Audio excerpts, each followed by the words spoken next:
O sonho de um pacifista que enfrentou o mundo. A história de um observador. MLK era uma criança observadora. Amava a liberdade. Corria pelas ruas como se nada pudesse contê-la ou feri-la. Seus sonhos construíam asas em seu imaginário que alçava voo em busca da fonte do prazer. Todos buscam essa fonte, mas as dificuldades da vida e as dores emocionais são os fenômenos mais democráticos da existência. Elas conspiram contra a tranquilidade e ninguém escapa delas, sejam ricos ou pobres, intelectuais ou iletrados, adultos e crianças. Onde estão as pessoas que passaram ilesas por traumas psíquicos? Não faz muito tempo, um dos meus pacientes chorava desconsoladamente, querendo sair de sua crise depressiva e desejando resgatar seu filho, que também estava deprimido. Esse homem tinha 6.000 funcionários em sua empresa, mas disse-me que daria tudo o que alcançou, todos os seus bens, em troca de superar sua dor e viver dias felizes. De fato, tais dias não podem ser comprados, têm de ser construídos. A inocência de MLK seria abalada. Ele não imaginava que atravessaria o vale das frustrações e que seus problemas se tornariam tão volumosos que tentariam esmagar as asas da sua liberdade, encerrando-o num dramático cárcere. Desde a mais tenra infância, sua sensibilidade fazia com que qualquer rejeição tivesse um impacto muito grande nos bastidores da sua mente. Podia suportar broncas, mas as reações de dores da sua mente. Podia suportar desprezo, que causavam-lhe grande impacto emocional. Infelizmente, elas permearam os principais capítulos da sua vida. MLK, e além da fina camada da cor da sua pele negra, e não entendia o porquê os brancos se diferenciavam dos negros. Podem as cores zombar uma da outra, e uma delas dizer, eu sou superior? Pode a embalagem reivindicar o direito de ser mais importante do que o conteúdo? Para ele, brancos e negros tinham os mesmos sentimentos, a mesma capacidade de pensar, a mesma necessidade de ter amigos, de ser amados e de superar a solidão. Ao repousar sua cabeça no travesseiro, o jovem MLK viajava no mundo de suas ideias e questionava por que os negros não podiam frequentar as mesmas escolas, os mesmos clubes, os mesmos bancos das igrejas, o mesmo transporte público que os brancos. Por que não podiam ter amigos brancos e abraçá-los? Não somos todos seres humanos? Nosso jovem conheceu de perto a indecifrável dor da humilhação. Nada esmaga tanto a autoestima quando um adolescente branco vira-lhe o rosto, machucava-lhe a alma.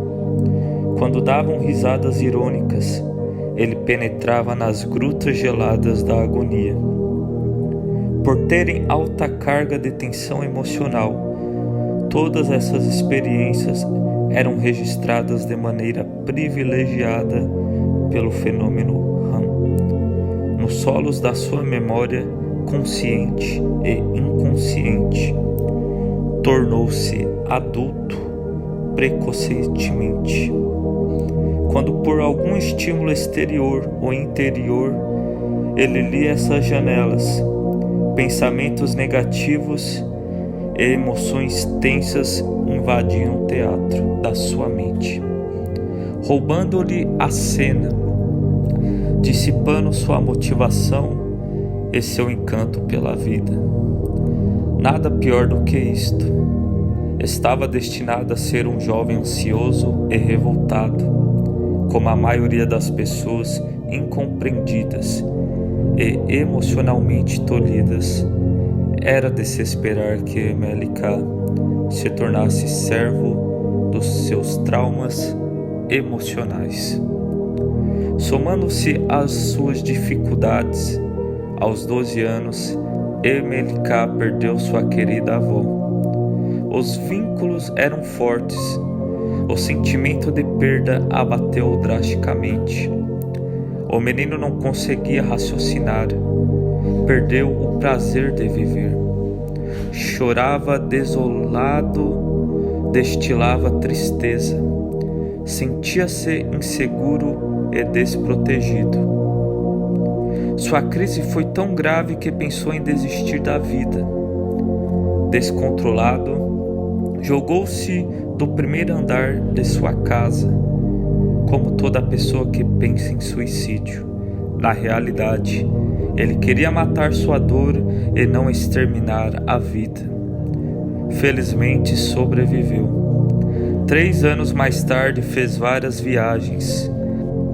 Ao conhecer cidades longínquas, percebeu o denso clima de violência racial. Os brancos ameaçavam os negros.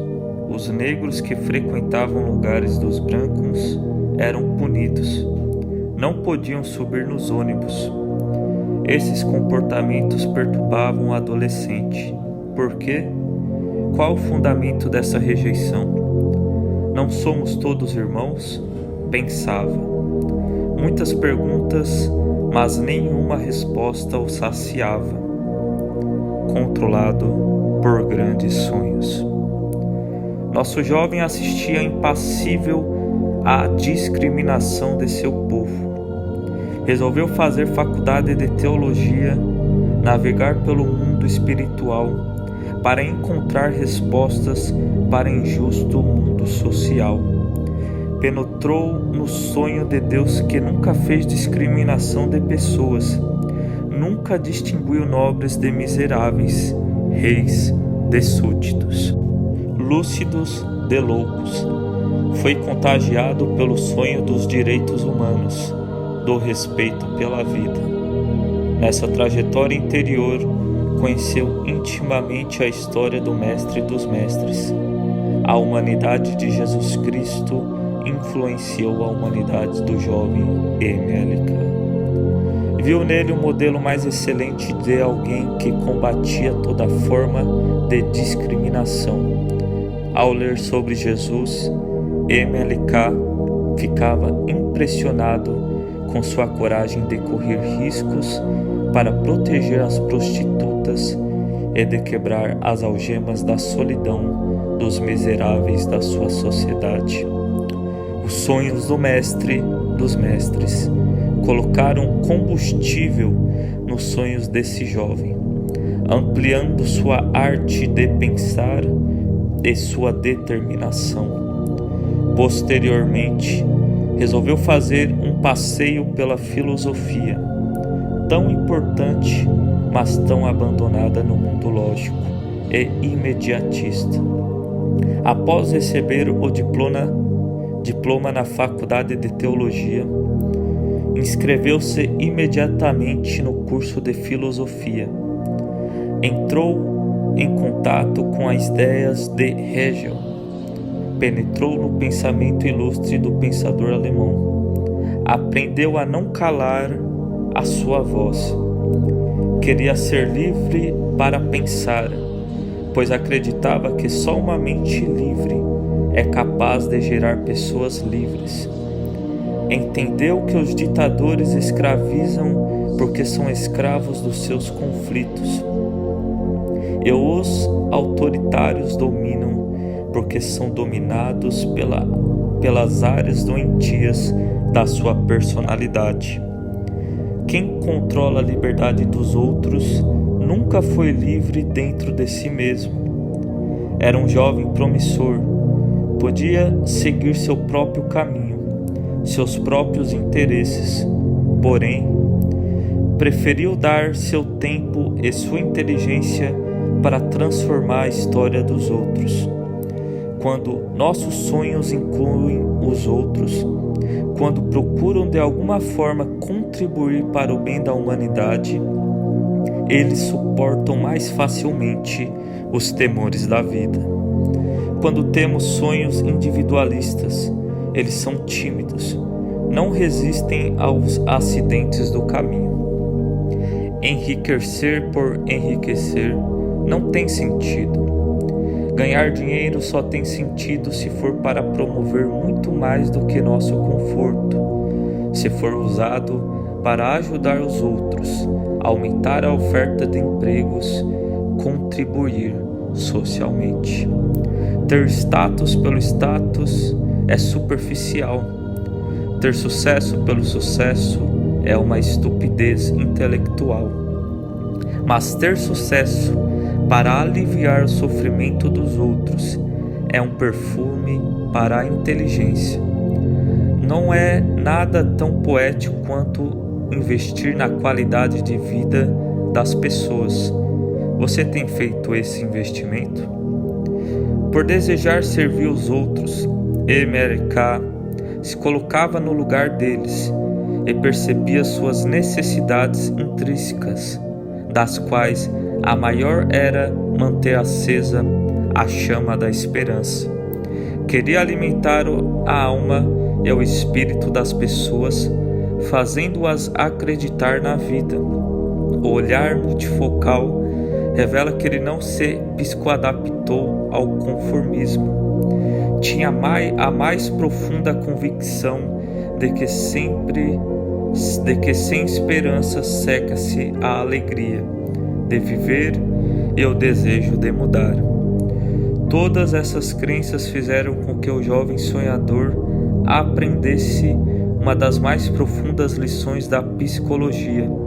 Gerenciou seus pensamentos, transformou sua raiva em capacidade de lutar, sua indignação em ideias, seu sofrimento em sonhos. Tornou-se ator principal do teatro da sua mente. Se não aprendesse essa lição, não sobreviveria, enquanto muitos, ao atravessar turbulências, recuam. Ele caminhava nas tempestades sem medo de se molhar. Tornou-se um pensador. O eco das conquistas aumentou os riscos. Em seguida recebeu o diploma de doutor em filosofia. Tinha pouco mais de 25 anos, mas era arrojado, culto e determinado. Sonhava em mostrar aos desprezados que eles nunca deveriam se envergonhar de si mesmos, que nada é mais digno do que um ser humano. Posteriormente participou intensamente do movimento em prol dos direitos civis. Foi o primeiro entre muitos movimentos. O clima era tenso. A qualquer momento poderia perder a vida, mas não conseguia silenciar seus sonhos. Eles gritavam nos vales secretos onde nascem as emoções. O que sonhos gritam dentro de você? A suprema arte da guerra é derrotar o inimigo sem lutar, pensava Sun Tzu. MLK queria vencer o inimigo da discriminação sem derramar uma gota de sangue. Era um guerreiro poeta. Começou a participar de passeatas e a fazer discursos inflamados sobre aquilo em que acreditava. Em seus discursos empunhava uma bandeira branca e invisível, revelando que os fortes amam, os fracos odeiam, os fortes incluem, os fracos discriminam. No ano seguinte, as ameaças se avolumaram. Sua casa sofreu um atentado à bomba, mas felizmente ele escapou. Queriam destruir um jovem que não oferecia perigo, a não ser o de contagiar as pessoas com sua sensibilidade e paixão pela vida. O fenômeno Han registrou privilegiadamente na sua memória a violência desse ataque terrorista. MLK lia continuamente esse registro. O palco da sua mente virou um turbilhão de ideias tensas. Em alguns momentos, sentiu calafrios ao se imaginar dilacerado pelo artefato. Este mecanismo gerou algumas janelas fóbicas. O pavor o envolveu. Diante disso, novamente o grande dilema dos sonhadores. Dois caminhos se desenharam em sua mente.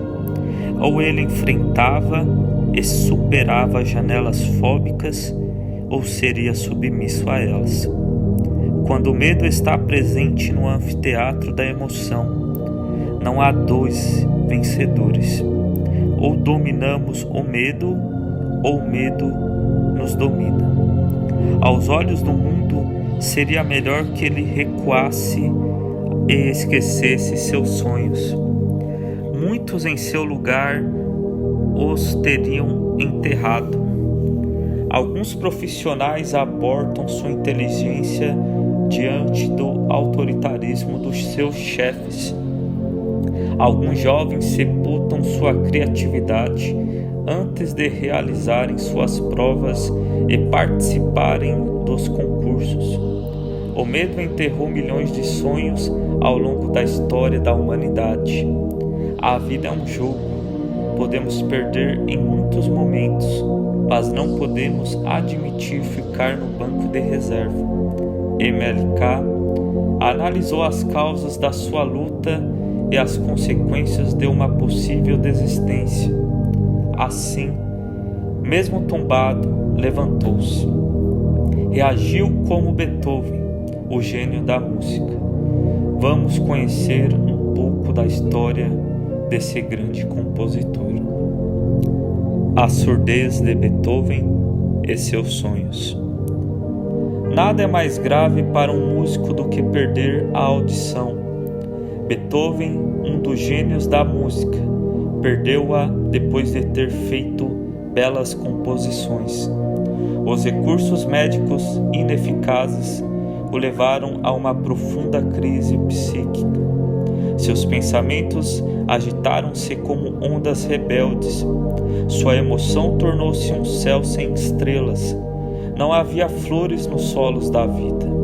Perdeu o encanto pela existência.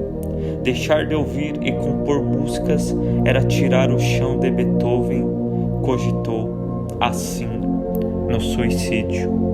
Mas algo aconteceu. Quando todos pensavam que os seus sonhos tinham sido sepultados pelo inquietante silêncio da surdez, surgiram sorrateiramente os mais espetaculares sonhos no árido solo da sua emoção. Ante sua condição miserável, ele decidiu superá-la. Ou Beethoven se calaria diante da surdez, ou lutaria contra ela. E faria o que ninguém jamais fez, produzir músicas apesar de não ouvi-las. No entanto, apesar de surdo, ele aprendeu a ouvir o inaudível. Aprendeu a ouvir com o coração. Não desistiu da vida, ao contrário, exaltou-a. Os sonhos venceram, o mundo ganhou. Com indescritível sensibilidade, Beethoven compôs belíssimas músicas após a sua surdez. Entre outras atitudes, ouvia as vibrações das notas no solo. A teoria da inteligência multifocal revela que as vibrações do solo produziam ecos na sua memória. Abriam inúmeras janelas onde se encontravam antigas composições que, por sua vez, eram reorganizadas, libertando sua criatividade e o fazendo compor novas e encantadoras músicas. Quando no complexo teatro da mente humana há sonhos, os surdos podem ouvir melodias, os cegos podem ver cores, os abatidos podem encontrar força para continuar. Os sonhos têm o poder de nos levar a patamares impensáveis. Quem dera fôssemos todos sonhadores. MLK era o Beethoven dos direitos humanos. Ouvia os sons pungentes das vítimas da rejeição. Ouvia a dor da represada nos recônditos dos que eram considerados indignos de ser livres. Ouvia a mãe chorando por saber que seus filhos não teriam futuro. Ouvia os idosos emitindo gemidos inconsoláveis pela humilhação pública. Ouvia os jovens barrados nas portas das escolas perguntando por quê. Esses sons o impeliam para o epicentro do terremoto social, estimulavam sua luta mesmo quando estava no cárcere. Lutava por aquilo em que acreditava sem ferir os agressivos. Lutava como um poeta da sensibilidade. Nas empresas, escolas, instituições, igrejas, sinagogas, mesquitas, precisamos de homens e mulheres que enxerguem além da imagem e ouçam além dos limites do som. Um artesão da psique. Por ter uma percepção refinada da realidade, baseada nas suas paixões, desejos, personalidade, MLK saiu do caos. Resolveu subir os penhascos íngremes da insegurança e dar uma guinada em sua vida. Seu comportamento surpreendeu a psiquiatria e a psicologia. Apesar de não conhecer a teoria das janelas da memória e de não ter consciência de que a dor da rejeição estava contaminando o delicado solo do seu inconsciente, ele aprendeu pouco a pouco a atuar intuitivamente como seu próprio psicoterapeuta. Reescreveu a sua história. Montaigne, o afiado pensador francês, há séculos atrás dizia que não há nada mais tolo do que sempre se conduzir em obediência a uma mesma disciplina. Por ser um sonhador, MLK não viveria essa tolice, não seria engessado por seus comportamentos. Fazia uma mesa redonda para estabelecer um debate com seus conflitos e suas crises, e desse modo deixava de ser um servo dos seus traumas. Encontrou a verdadeira liberdade, a que se esconde no secreto do nosso ser. Os grandes pensadores sempre foram exímios questionadores que usaram a arte da dúvida e da crítica para abrir o mundo das ideias. Infelizmente, no mundo tão rápido e ansioso, a educação tem desprezado a ferramenta da dúvida e da crítica, que são a agulha e a linha que tecem a inteligência. Vale a quantidade de informações, não a qualidade. 90% das informações são inúteis, nunca serão utilizadas e sequer recordadas. Nada é tão perigoso para aprisionar a inteligência do que aceitar passivamente as informações. John Kennedy disse: o conformismo é o carcereiro da liberdade, o inimigo do crescimento. Parece que milhões de jovens americanos esqueceram ou desconheceram seu ensinamento. Amam o conhecimento pronto e rápido. Ingerem o conhecimento como se fosse um hambúrguer. O resultado da caminhada interior de MLK, o levou a aprender outras nobres funções da inteligência multifocal. Expor sem medo suas ideias, em vez de impô-las, ser líder de si mesmo antes de ser líder do mundo. Pensar antes de reagir. Reagir positivamente a elementos novos. Ocupar seu tempo de forma produtiva e não ser escravo dos seus pensamentos negativos. Segundo Gowan e Torrance Alencar, 1986, essas características são propriedades dos gênios. Todavia, a genialidade mais profunda não é aquela que vem gratuitamente da herança genética, mas a confeccionada no armazém da inteligência ao longo da vida. MLK tornou-se um grande líder. Um excelente líder não é o que controla seus liderados, mas o que os estimula a fazer escolhas. Não é o que faz temer, mas o que faz crer. Não é o que produz pesadelos, mas o que faz sonhar. Nosso jovem começava a liderar movimentos de massa. Os movimentos começavam a fazer eco social. Não passou muito tempo e veio um resultado comovente. O Supremo Tribunal do seu país aboliu, em dezembro de 1956, a segregação nos ônibus. Negros poderiam frequentar ônibus junto com os brancos. No começo, os negros subiam nos ônibus desconfiados, apreensivos, enquanto as rodas giravam e eles recebiam os solavancos do veículo. Muitos viajavam para dentro de si mesmo, sentindo o gosto excelente da inclusão social. Não é preciso ter dinheiro, fama ou status social para ser rico. Quem é respeitado como ser humano possui o mundo. Quantos portadores de AIDS não sofreram e ainda sofrem segregação? Quantos milhões de árabes são discriminados porque alguns terroristas são muçulmanos?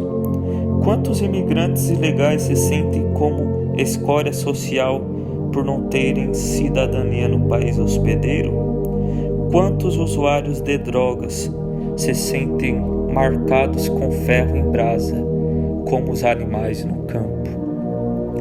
Foi uma vitória a suspensão da segregação nos transportes públicos. Porém, apenas um degrau na grande escada dos direitos humanos. Os sonhos continuaram e os perigos se multiplicaram. O jovem pacifista atravessaria glórias e vaias, ganhos e profundas perdas. As sequelas das discriminações perpetuam-se por séculos. MLK sabia que a discriminação causava feridas na personalidade do seu povo, mas, como não era um pesquisador da psicologia, não entendia até onde iam essas cicatrizes inconscientes. Se o povo soubesse, teria mais garra para lutar. As experiências discriminatórias arquivavam-se de maneira privilegiadíssima nos solos da memória, contaminando o inconsciente coletivo. Essas zonas de conflitos não apenas solapam uma geração, mas são transmitidas por 2, 3 ou mais gerações.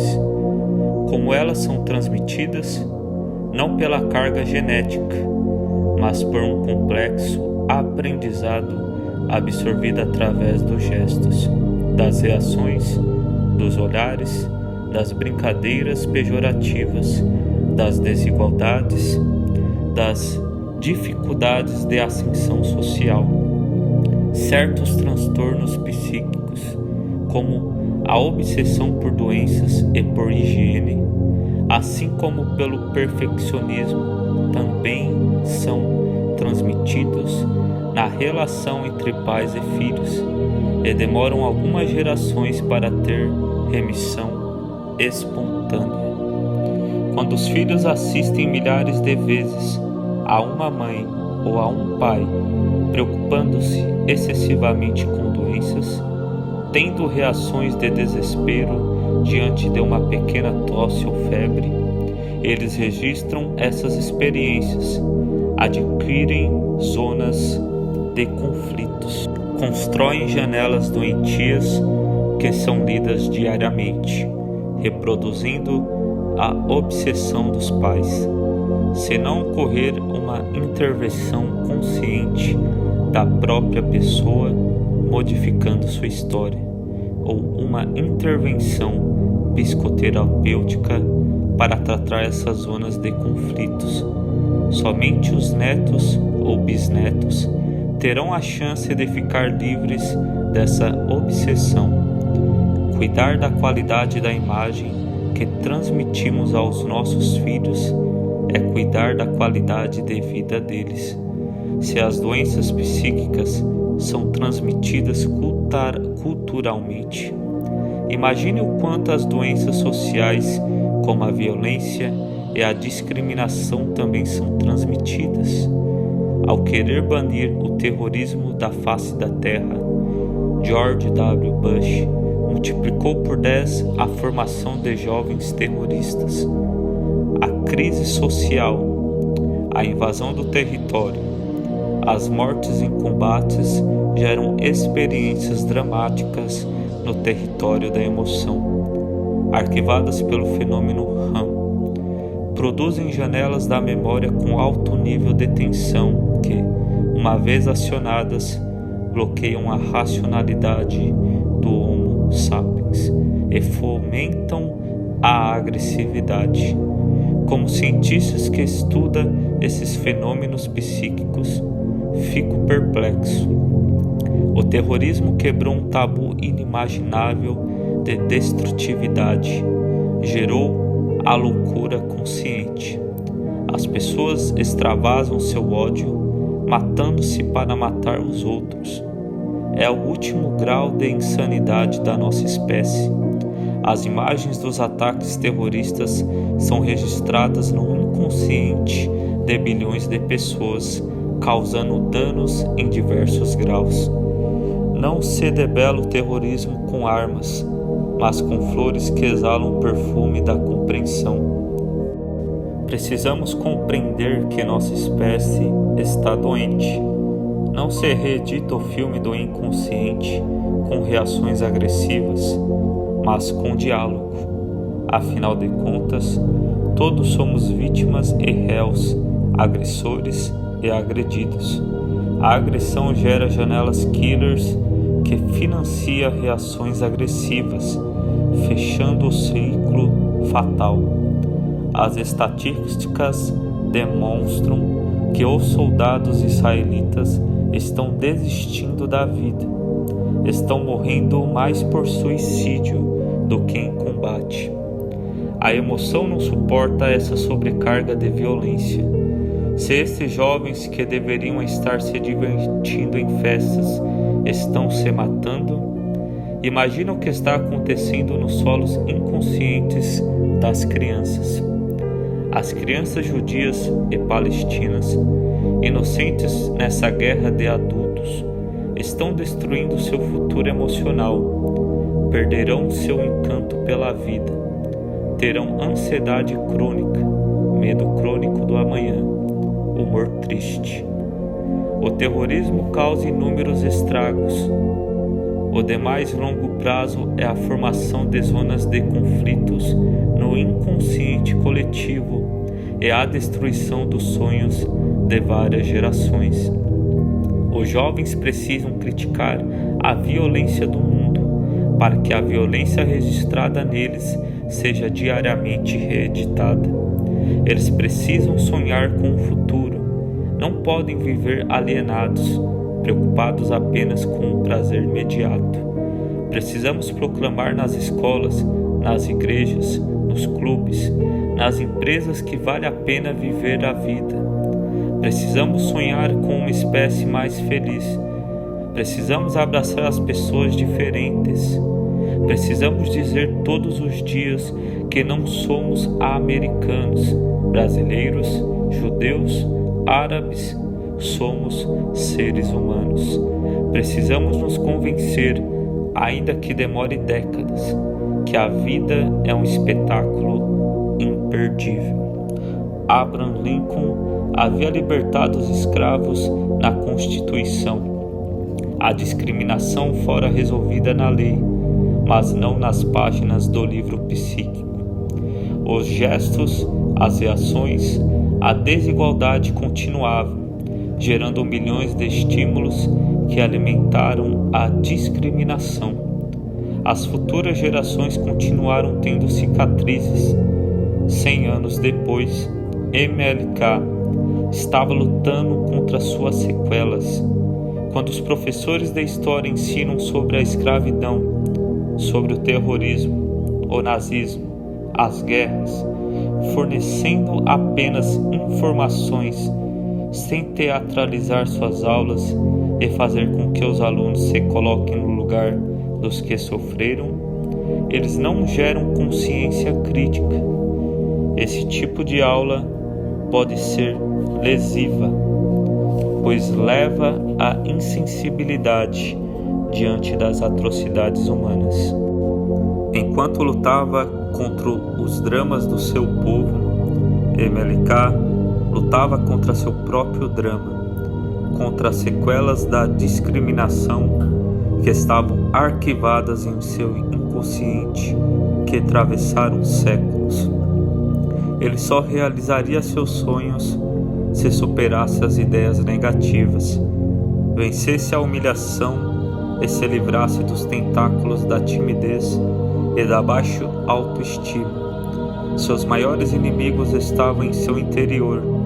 Não somente eles poderiam calar a sua voz, contagiando as pessoas com seus sonhos.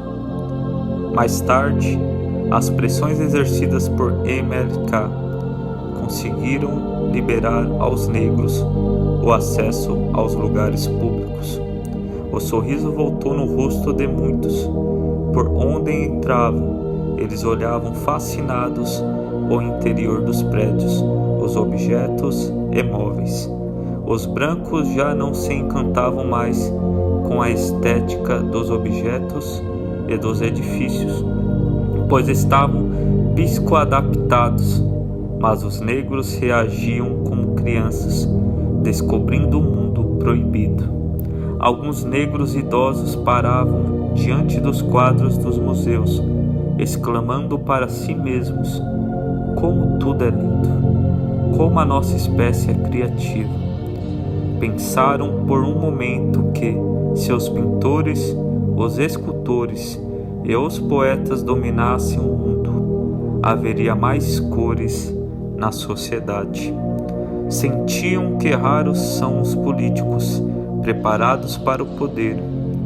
O poder os seduz, os faz fortes para receber aplausos, mas tímidos para atender às necessidades dos outros. MLK continuava sua luta. Os movimentos se expandiram e se tornaram incontroláveis.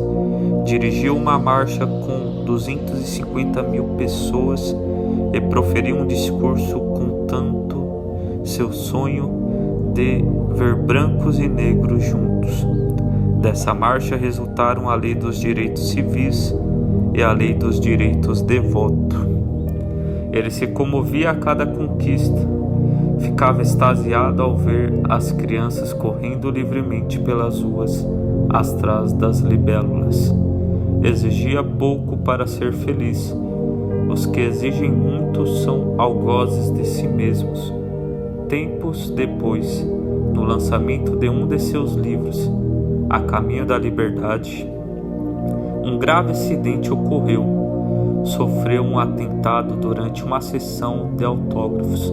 Uma mulher negra de meia idade, com passagem por vários hospitais psiquiátricos, cravou um abridor de cartas em seu peito. A dor era intensa. O sangue que fluía não era de um valente insensível, mas de um sonhador que amava a Deus e a humanidade. Levado às pressas para o hospital, sofreu uma cirurgia extremamente delicada e sobreviveu. Enquanto a dor lhe cortava a emoção, ele fazia a técnica do stop introspectivo. Parou, se interiorizou e refletiu sobre sua vida e os eventos que a cercavam. Era difícil entender por que alguém da sua cor quisesse tirar-lhe a vida. Muitos sucumbem aos sinais externos, são dominados por maus presságios, mas este não era o caso de MLK. A mulher que o feriu provavelmente projetou em MLK seus fantasmas inconscientes, entre eles as sequelas da discriminação. Em sua paranoia, ela identificou MLK com os personagens perturbadores dos seus delírios. Quando não matamos nossos monstros psíquicos, nós os projetamos em alguém ao nosso redor. Ao recuperar-se, MLK começou a participar de várias outras marchas de protesto e aos poucos foi somando novas conquistas. As manifestações tornaram-se comuns e os acidentes de percurso também. Subitamente, é preso juntamente com estudantes universitários quando participava de um ato público. Na prisão, a escassa luz contrastava com luminárias advindas dos seus sonhos. Ele encostava sua cabeça nas grades, segurava com suas mãos as barras frias de ferro e viajava no mundo das ideias. Olhos úmidos formavam gotas de pérolas que percorriam os vincos do seu rosto. Estava inconformado. No ano seguinte foi novamente para o cárcere. Enfrentou mais uma vez as planícies da solidão. Para muitos a solidão é uma companheira intolerável, mas para os sonhadores é um brinde à reflexão. Os que têm grandes projetos precisam de uma dose de solidão para elaborarem seus sonhos. A juventude atual não suporta uma hora de solidão. Logo desferem o grito: não tenho nada para fazer. Não suportam a solidão porque não suportam a si mesmos. Não sabem libertar sua criatividade e nem contemplar o belo. O que fizemos com nossos jovens? Eles não são culpados. O capitalismo selvagem os tem transformado em consumidores vorazes, com um apetite emocional insaciável. São vítimas da síndrome do pensamento acelerado. São ansiosos. A ansiedade é uma inimiga do silêncio.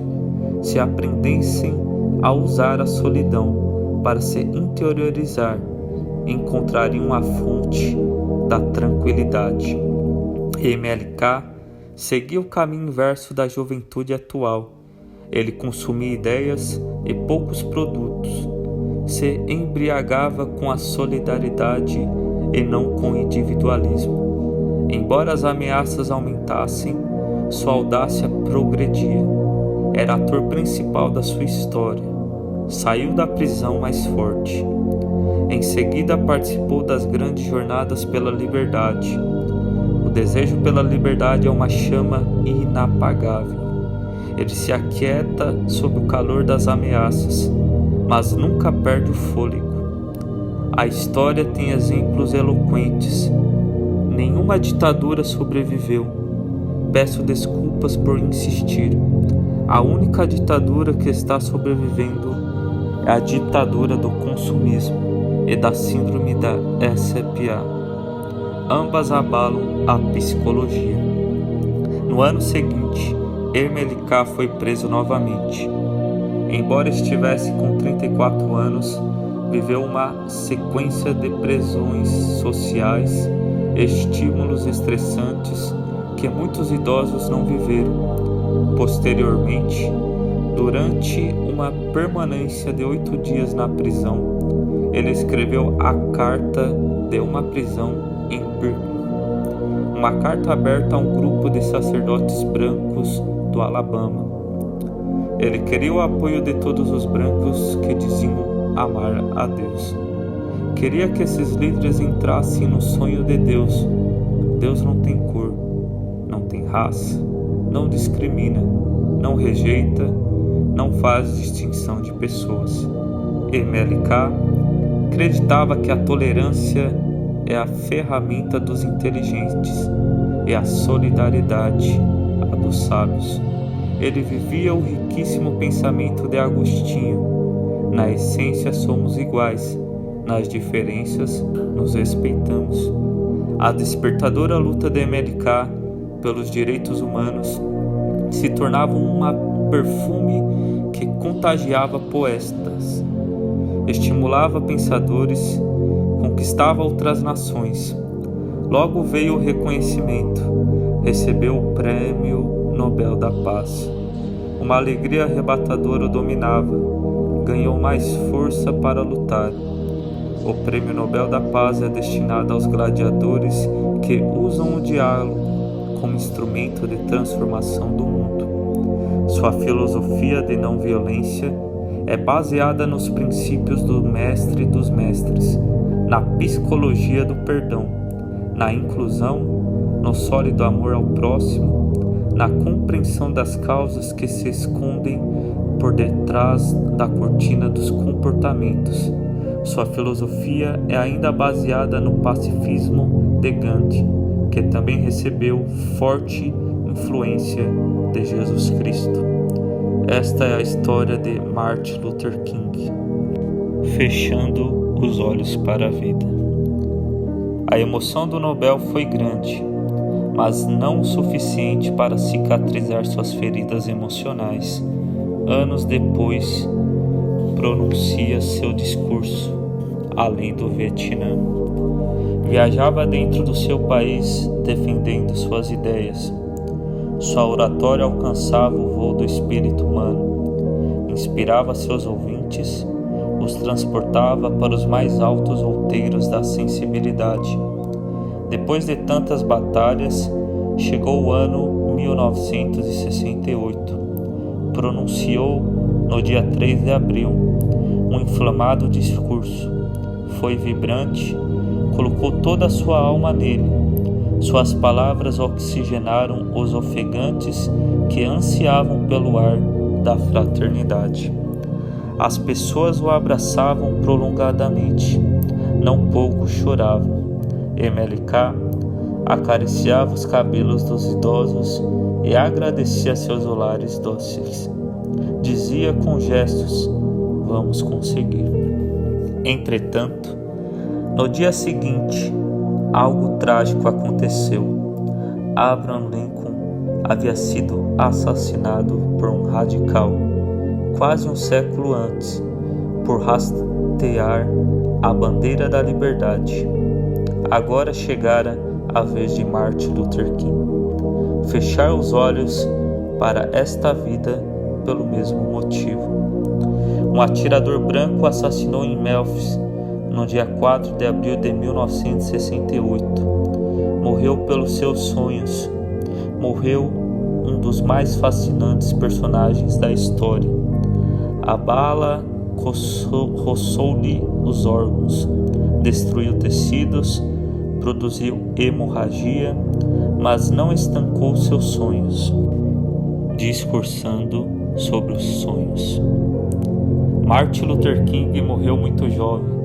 Ao redor dos 40 anos, não corria atrás de status, mídia, fama, glória, apenas perseguia aquilo em que acreditava. Seus discursos até hoje inspiram milhões de pessoas a lutarem pela igualdade e liberdade. É um privilégio para mim registrar no livro Nunca Desista de Seus Sonhos uma parte de um dos discursos mais belos proferidos por Luther King, cujo título é justamente Eu Tenho Sonho. Ele tem grande importância, pois no proferido em 28 de agosto de 1963 para uma grande multidão justamente do Alto Memorial Lincoln em Washington, Sob a bandeira de Lincoln, Martin Luther King foi mais profundo e comovente. Discorreu sobre seu sonho de igualdade e de justiça, usando pensamentos lúcidos, temperados com sensibilidade e irrigados com lágrimas. I have a dream. Eu tenho um sonho. Eu tenho um sonho no qual um dia esta nação se erguerá e viverá o verdadeiro significado do seu credo, que todos os homens são criados iguais. Eu tenho o sonho de que algum dia, nas colinas vermelhas da Geórgia, os filhos dos escravos e os filhos dos senhores dos escravos se sentarão juntos à mesa da fraternidade. Esta é a nossa esperança. Eu tenho um sonho. Com esta fé eu volto para o sul. Com esta fé arrancaremos da montanha da angústia um pedaço da esperança. Com esta fé poderemos trabalhar juntos, orar juntos, ir juntos à prisão, certos de que um dia seremos livres. Quando deixarmos o sino da liberdade tocar em qualquer vilarejo ou aldeia de qualquer estado, de qualquer cidade, neste dia estaremos prontos para nos erguer. Todos os filhos de Deus, brancos ou negros, judeus ou gentios, protestantes ou católicos, estarão prontos para dar as mãos e cantar aquele velho hino dos escravos. Finalmente livres, finalmente livres. Graças ao Deus Todo-Poderoso, nós somos finalmente livres.